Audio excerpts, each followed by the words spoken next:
தமிழ்நாடு விண்வெளி தொழில் கொள்கைக்கு தமிழக அமைச்சரவை ஒப்புதல். அடுத்த 5 ஆண்டுகளில் விண்வெளி தொழில்நுட்ப வளர்ச்சித் துறைகள் 10,000 கோடி முதலீடுகளை ஈர்க்க இலக்கு.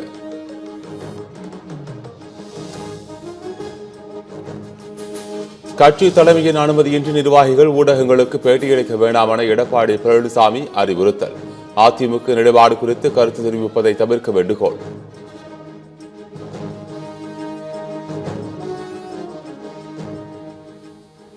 குடியரசுத் தலைவரை உச்சநீதிமன்றம் வழிநடத்தும் முறையை அனுமதிக்க முடியாது என குடியரசு துணைத் தலைவர் ஜெகதீப் தன்கர் திட்டவட்டம். மசோதா விவகாரத்தில் முடிவெடுக்க குடியரசுத் தலைவருக்கு காலக்கெடு விதித்த உச்சநீதிமன்றத்திற்கு எதிர்ப்பு. வக்பு திருத்த சட்டத்தின்படி உறுப்பினர் நியமனம் செய்ய உச்சநீதிமன்றம் இடைக்கால தடை. வக்பு சொத்துக்கள் மீது நடவடிக்கை எடுக்கவும் தடை விதித்து மத்திய அரசு பதிலளிக்க உத்தரவு.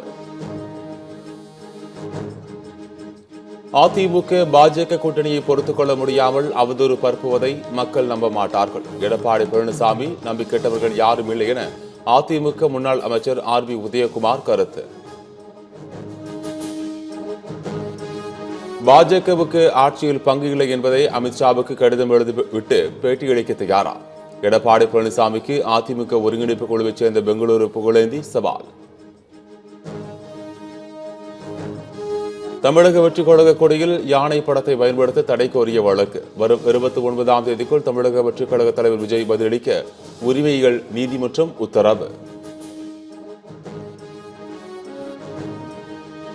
அரக்கோணம் ரயில் நிலையத்தில் இருந்து விசாரணை பெண் கைதி தப்பி ஓட்டம். சிலை கடத்தல் வழக்கில் சிறையில் அடைக்க அழைத்துச் சென்றபோது தப்பி ஓடிய பெண்ணுக்கு வலைவீச்சு. மேற்கு வங்கத்தில் பணி நீக்கம் செய்யப்பட்ட ஆசிரியர்கள் டிசம்பர் மாதம் வரை பணியில் தொடர உச்சநீதிமன்றம் அனுமதி. புதிய ஆசிரியர்கள் தேர்வுக்கான நடைமுறையை டிசம்பர் 31ஆம் தேதிக்குள் முடிக்க வேண்டும் என மேற்கு வங்க அரசுக்கு கெடு.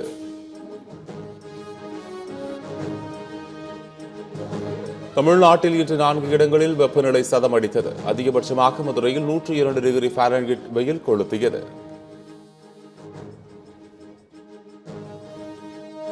இலங்கைக்கு கடத்த முயன்ற 8 கோடி ரூபாய் மதிப்புடைய போதைப் பொருள் பறிமுதல். நாகையைச் சேர்ந்த இளைஞர் கைது செய்யப்பட்டு சிறையில் அடைப்பு.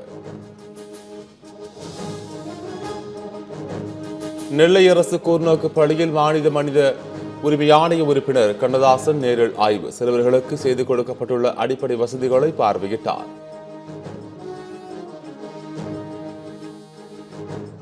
வரும் 23ஆம் தேதி ஆட்டோ கால் டாக்ஸிகளுடன் கோட்டை முற்றுகையிடப்படும். ஆட்டோ கால் டாக்ஸி ஓட்டுநர்களின் சங்கங்களின் கூட்டமைப்பு அறிவிப்பு. RTO அலுவலகங்களில் கரைபுரளும் லஞ்சம் ஊழலை தடுக்க வலியுறுத்தல்.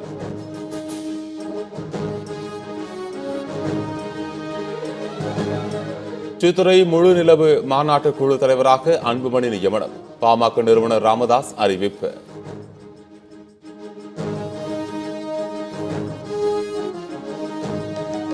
பிரான்ஸ் விளையாட்டுத்துறை தூதருடன் தமிழக துணை முதல்வர் உதயநிதி ஸ்டாலின் சந்திப்பு. விளையாட்டுத்துறையில் ஒத்துழைப்பை மேம்படுத்துவது குறித்து ஆலோசனை நடத்தியதாக உதயநிதி ஸ்டாலின் எக்ஸ் பதிவு. ஜம்மு காஷ்மீரில் ஆற்றில் படகு கவிழ்ந்து விபத்து. நல்வாய்ப்பாக உயிர் தப்பிய சுற்றுலா பயணிகள்.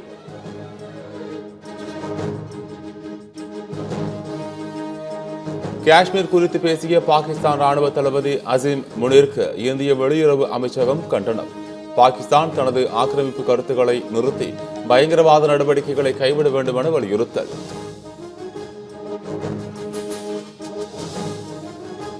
மும்பை வான்கடை மைதானத்தில் ரோஹித் சர்மா பெயரில் ஸ்டாண்ட். திவேஷா பெவிலியன் லெவல் 3 பகுதிக்கு ரோஹித்தின் பெயர் சூட்ட மும்பை கிரிக்கெட் வாரியம் முடிவு. சூரிய மண்டலத்துக்கு அப்பால் உயிர்கள் இருப்பதற்கான உறுதியான ஆதாரங்கள் ஜேம்ஸ் வெப் தொலைநோக்கி உதவியுடன் கண்டுபிடித்துள்ளதாக கேம்பிரிட்ஜ் பல்கலைக்கழக விஞ்ஞானிகள் தகவல்.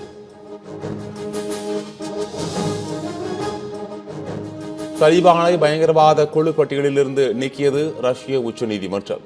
ரஷ்ய நடவடிக்கையை ராஜாங்க ரீதியிலான வெற்றியாக கருதும் ஆப்கான் அரசு.